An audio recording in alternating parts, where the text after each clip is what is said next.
Hello, welcome to Redeeming Thunder. I'm here to give you a prophetic word given to me on 3/17/2024. I hope all is well with you. Shalom. And I'm asking if you can please subscribe, like, and or share to assist others in a prophetic warning and insight to enhance awareness to be prepared for these attacks. Okay, also this is in the series of friend enemies, in the category of deliverance from your enemies. This pertains to real life case scenarios. So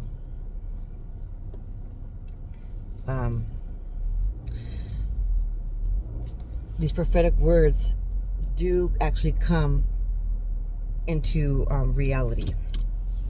So Yahuah is very a loving father and likes to warn his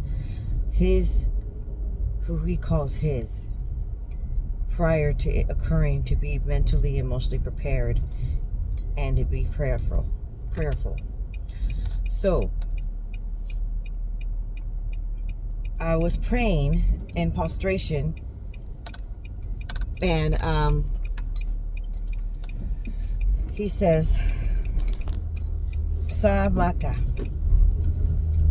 and he says it about 20 times. The Holy Spirit repeats those words in Hebrew about 20 times in a row. So in that fact of the matter, I realize this is of urgency, and he's trying to warn of something that is coming soon, in the next days. And sure enough, in real life, it was in the next days. It really was happening all along, but the attack was going to be in the next days. So the lighting's really bad right now. Let me see if I can fix this. Okay, so Sa means deliverance from your enemies. I am here, I am coming. And Maka means, it's spelled M-A-K-K-A, has to do with a strike, a blow, usually plagues that Yahuah administers to those that are in disobedience and are sinning. And it references certain scriptures that have to do with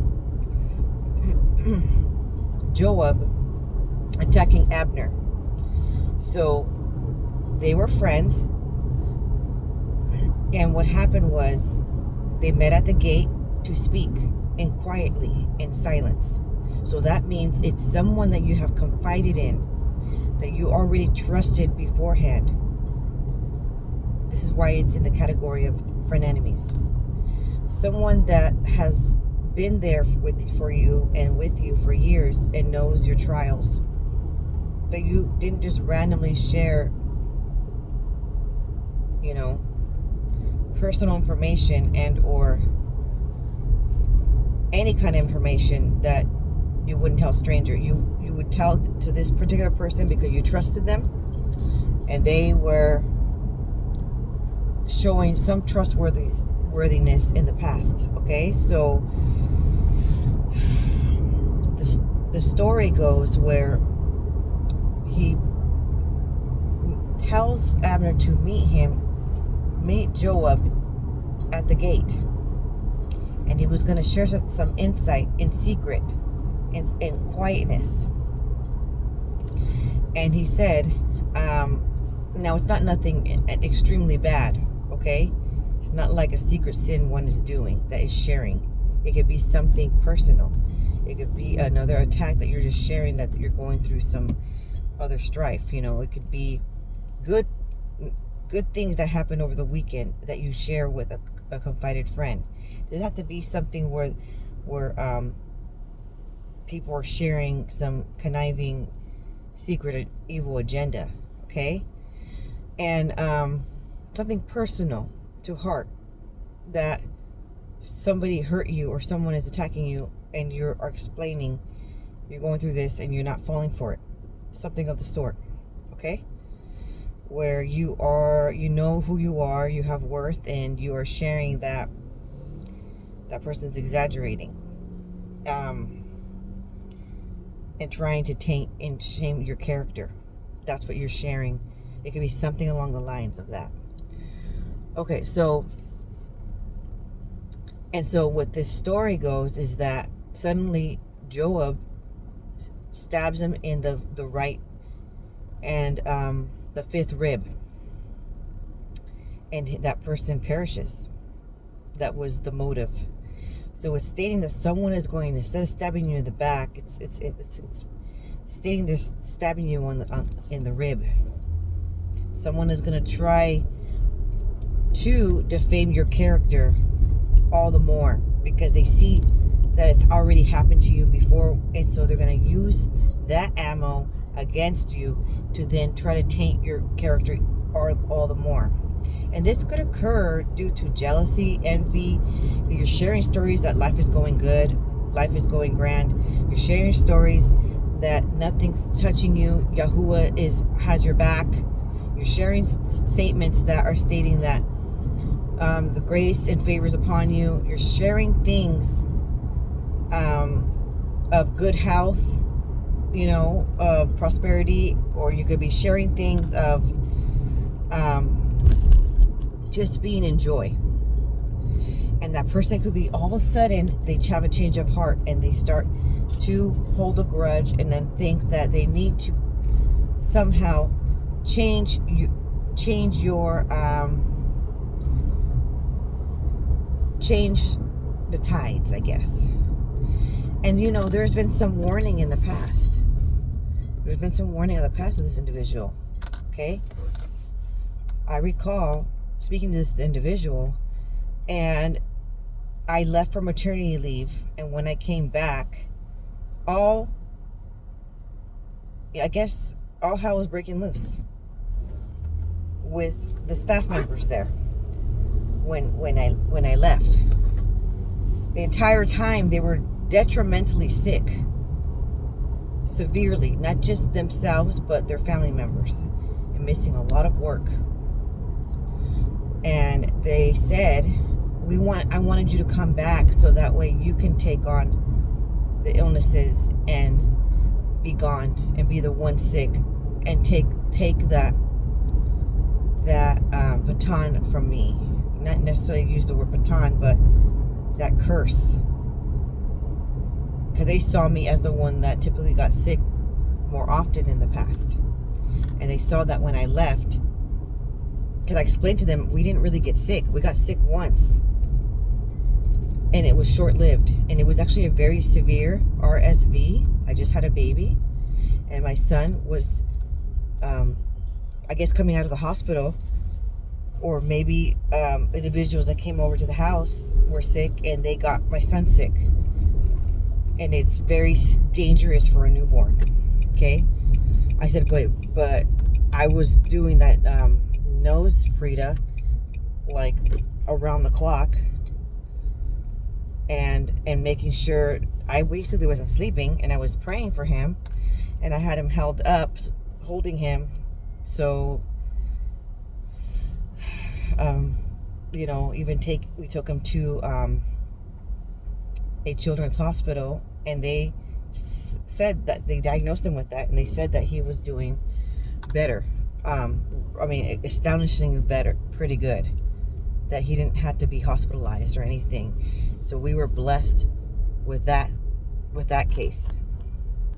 So then the jealousy kicked in, because they realized that they suffered for 3 months while I was off and enjoying family time and not suffering for 3 months. And I said, I'm not receiving that. Every single time, just pay attention when someone starts stating, some type of curses. It sounds innocent, but it's ill intent, okay? It doesn't sound correct. just state that. I want you to come back to work so that you can be the one that's always sick. How is that your friend? A real friend wouldn't say things like that, okay? And that was a clue.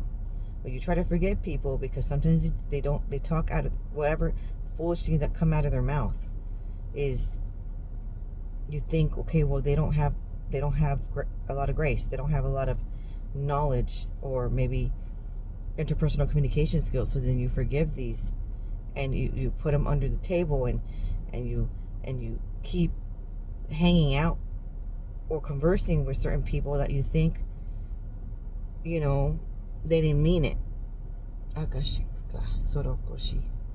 So anyway, I want you just to pay attention and not just pay attention, but make your circle smaller. Okay? So in this situation, shortly after that date given in March, suddenly they're investigating me of my character. And I'm suddenly the one that's being scrutinized for not doing that person that I thought was my friend, her job. You're like, that doesn't make sense. How could you ever get in trouble for not doing somebody else's job? I'm like, that's what I wanted to know. How could someone get in trouble and they were just twisting it and trying to make it my fault? And I said, this is not my job description.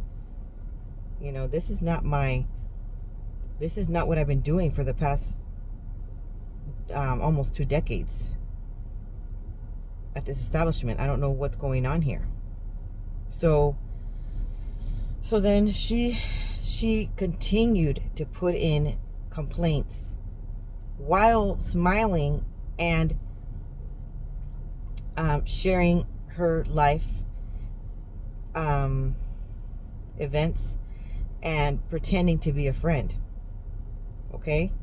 And so that's where you have to be careful. Those that smile and hug you and pat you on the back could be the very ones that are actually tricking you all the more and causing a friend-enemy situation where they are angry that you are somehow standing up for yourself and stating facts. So out of your mouth is coming out facts. And some people are not liking the truthful facts. Okay? So the next prophetic phrase given was Sheli Sapa, which means in the quiet. In the quietness. In the secret time that you speak to someone. In the moment where you're sharing insight, personal insight. Okay?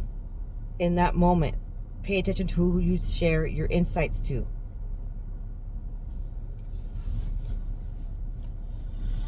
Because you could be saying, you know, you're dealing with a lot. You have a lot on your plate. You have, you know, certain pain or whatever, and then all they're doing is blaming you, or blaming,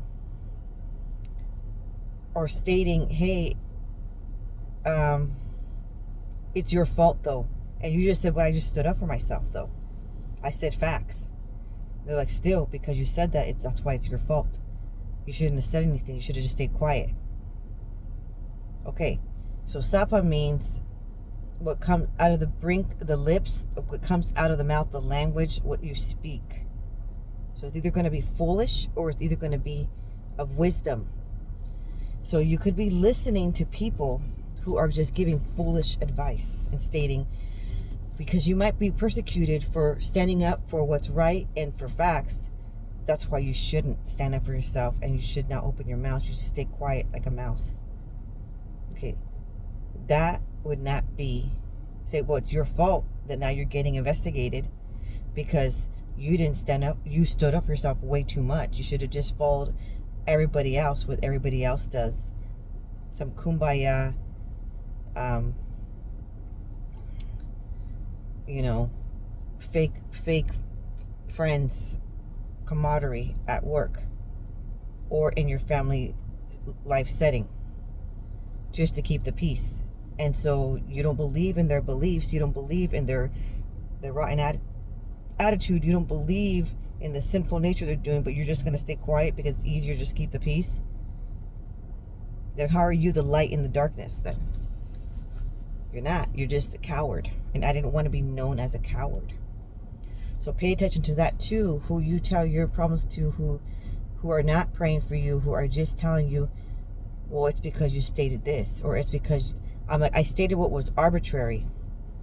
I stated what was unfair workload for somebody to try to stand up for them. And they try to twist the words and state that I was not showing grace by stating the comments that customers came to tell me of the complaints of the poor customer service, of not being heard, not being called back, not being from that department. And because I stated exactly to try to document so that way we can help, I still was trying to help that person to get that person an assistant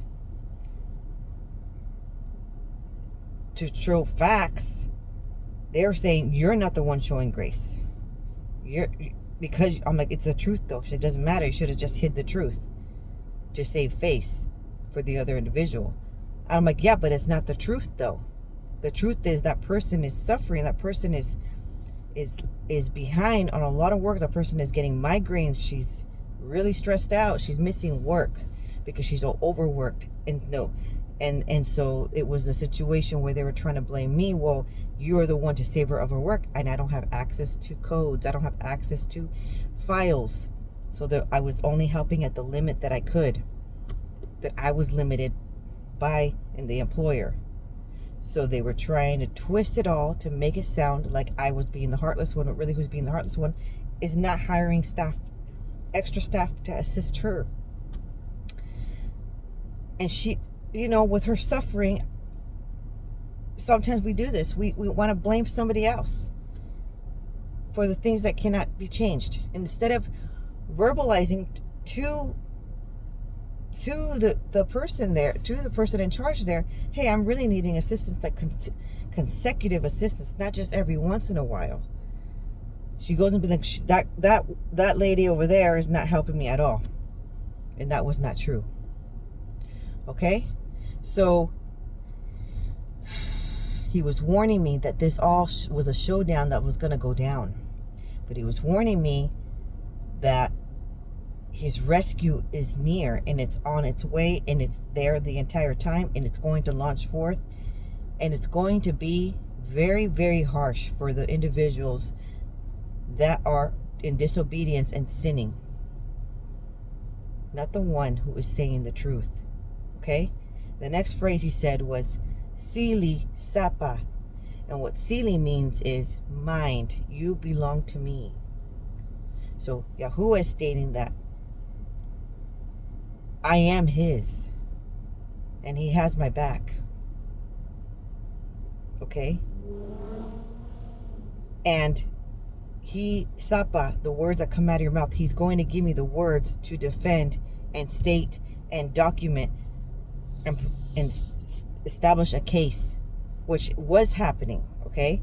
Really was happening. This whole thing was really happening in real life, and it happened, and he warned days before that it was all going to continue on for months and months and months. It didn't need to, but it had to, and I had to push through grievances upon grievances, and of discrimination and arbitrary, biased, and discrimination of pregnancy as well during the other occasions, and discrimination of, what was the other one called, that of white privilege. So of being white privilege, not me, but the other individual acting white privilege. And so arbitrary means when you are treated differently than other people, and you other people are given favor and given opportunities of training or of just access to certain things, but not to everybody else, but not you. And then retaliation, when you speak your mind and you document and you call that people out on their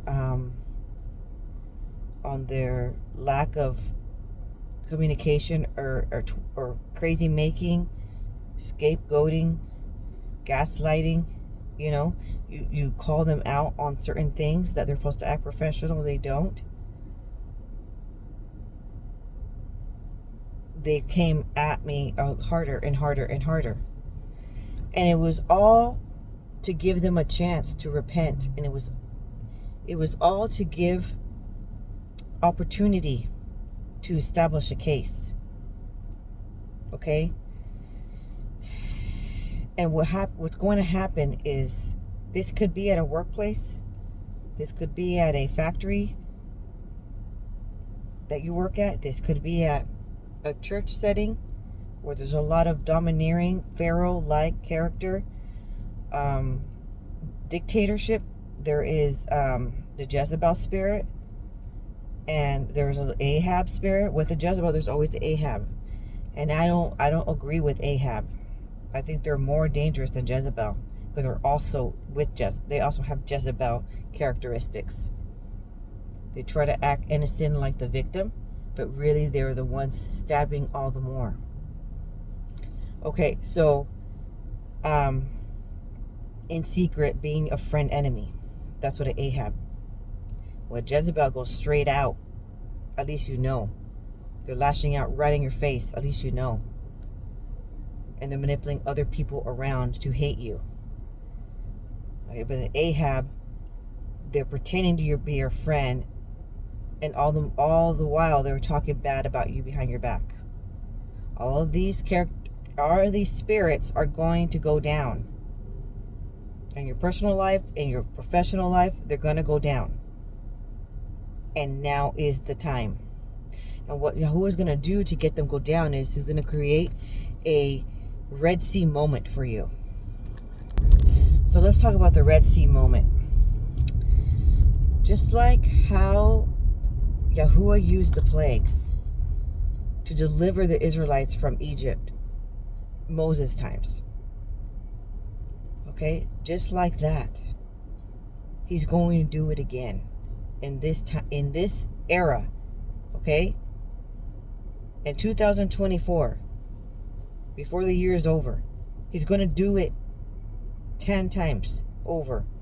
If you have that many issues, okay, it depends how many issues you have. He's going to break the sea. He's going to create a scenario to the most detailed segment. He's going to create a breakthrough. Okay, so throughout this journey, if you've been watching the other videos, he was stating, anoint your home, okay, with hyssop branch in the name of Yahusha, and he's been warning of these ghostlings, these spirits that rapture people, evil spirits, these dreams. He's been warning of many other plagues, locusts, the red sea, the frogs.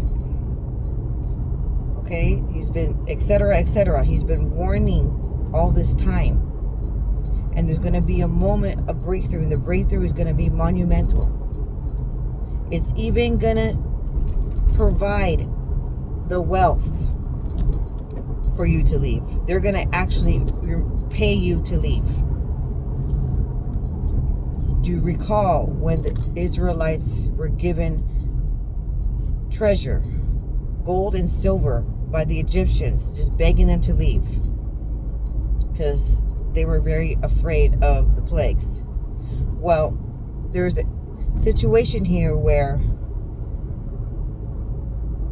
crap is going to hit the fan, okay?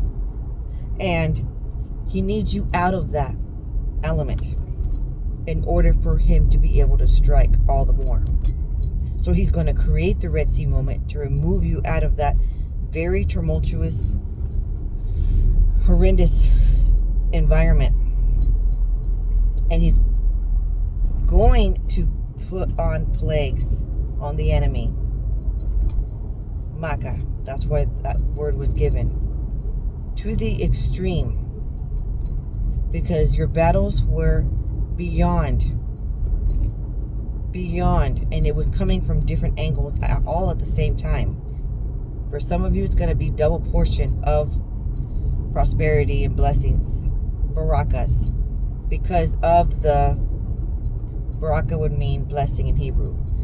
Because of the strife, the extreme amount of strife that you had to go through. Okay? He did not forget any moment that you went through that. He gave them plenty of chances to repent, to stop what they were doing. All they did was pretend to be your friend, and the next day they struck again. The next, you know. So that is what's going on. Okay? It's going to be a miraculous, going to be supernatural. And you're going to see that there's no breakthrough. You're going to see that, oh my gosh. You know, it just seems like it's piling up and it's piling up. It's going to be a new job. He's going to remove you from that job. He's going to remove you from that family unit, that scenario of that relationship, those relationships that you're holding, the group of friends that you have. There's going to be something pivotal that's going to cause you, and you don't keep your arms crossed and not do anything. Okay? You think, oh, Yahuah is going to pick you up and literally plant you to another house, another this and that. No, you have to apply. You have to provide the documents to be signed. You have to get your hands moving. You have to document. You have to also, just like the Israelites, they had to prepare for an instant moment where they were going to up and leave Egypt. And it was going to be quick. Do you recall that they only had like a day or two to pack a few clothes? They had to eat really in rush the night before. Okay? They anointed their house with the lamb's blood, and then they had to make a really quick meal. They had to make bread and not allow it to rise, and pack it up so that they can cook it and make it on a fire pit somehow with a pan, and place it there and just cook it in the wilderness. Cook it just randomly on a campsite. Okay? So, if you recall that, it was a rash decision, and it was rash, and it was immediate rescue. Okay? In the month of September, we're already on September 15. And this word was given to me in March. And look how many months. April, May, June, July, August, September. 6 months later, we're living in the moment of the breakthrough. He warned of the breakthrough, and he gave step by step of what I'm supposed to do. Okay? Some of it has to do with the prophetic word roe, which has to do with to see. It's more so a perceiving in an unction from Yahuah, okay? So he giving Rem a word to explain what steps need to go on. And he made it so they built, it's a web. He built a case against your enemy that your own enemy built on themselves. They thought they were building it against you, and they actually were building it against themselves. And there's going to be a time where the building and the building up of the case has ceased. It is now time to depart. And they're going to pay you, or you're somehow going to get recompensed. Somehow. Every situation is different. Okay, this doesn't always have to be a job scenario. It could be, you know, a family situation where all of a sudden the payment comes with some other family or friend opening their home to you, and you don't have to pay rent, but you escape that relationship, or you and your children escape that horrendous environment. And so the wealth is coming from you not having to pay for a little bit so that you can get established. Or, you know, it's going to come from trying to think of different scenarios of how it would affect your case. Not every situation is the same. It could be where you thought you have this relationship with someone, and you thought you were gonna get married to this person, and you keep suffering, but then there's a breakthrough, and you had a aha moment, and your eyes are wide open, and you realize that is not the right relationship, and so you are breaking up with that person. Okay, and it was allowed so that you could leave that relationship, and also put some barrier so that you can be done from the spirit of Pharaoh, because that's what Yahuah is working on at this time, is delivering you from your enemies. So if he's delivering you from your enemies, it's going to be a problem that was a lot of the time out of your control and looking really, really negative. And so delivering from your enemies is something that you were suffering with. Okay, it could have been a holdup on your pay. You know, it could have been a holdup on a court case that you had, and you were waiting for this payment, and there was this delay. Well, guess what? This month of September, immediately when the month of September hit, within maybe the day 5 of September, there was no more delay. Okay, like on 2 or 3 different cases, finally breakthrough for what I was dealing with for years. I'm talking about years, you guys. Finally breakthrough. Okay, and other people are going to be like, you shouldn't have said that because that's why you caused this. I'm like, I didn't cause anything. Yahuah is the one that gave the words for me to state in message or out loud.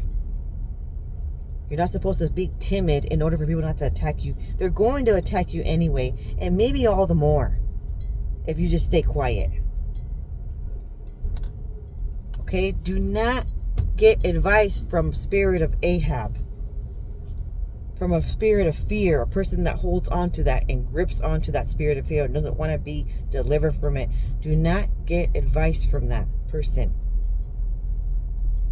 You go to the secret place and you get your downloads and you get your advice from Yahuah or from prophetic people that are brave and courageous.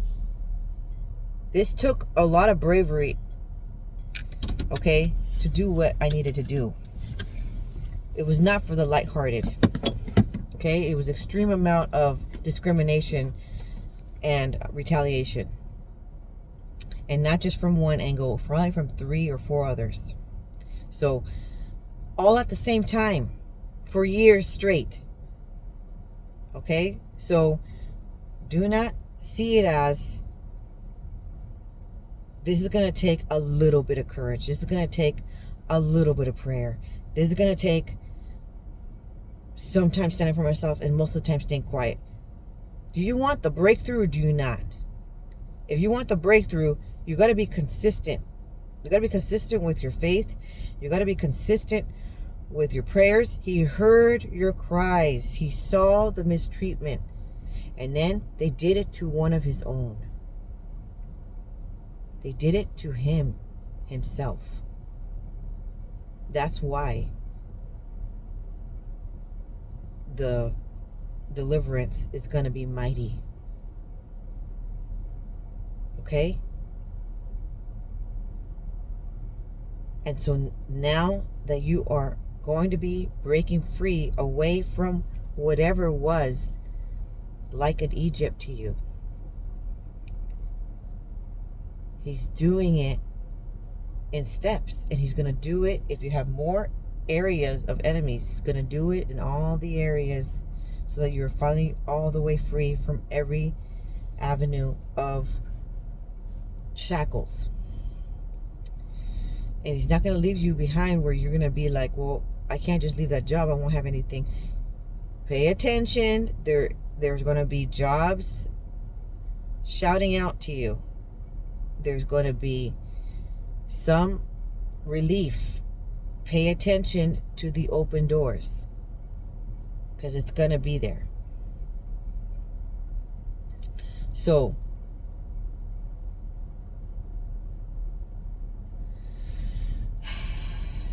I hope this is a word of encouragement not to give up, and to be super courageous and brave, not in your own strength, but in Yahuah's strength and his timing. His timing is perfect. He just knows exactly what he's doing. He's building a case.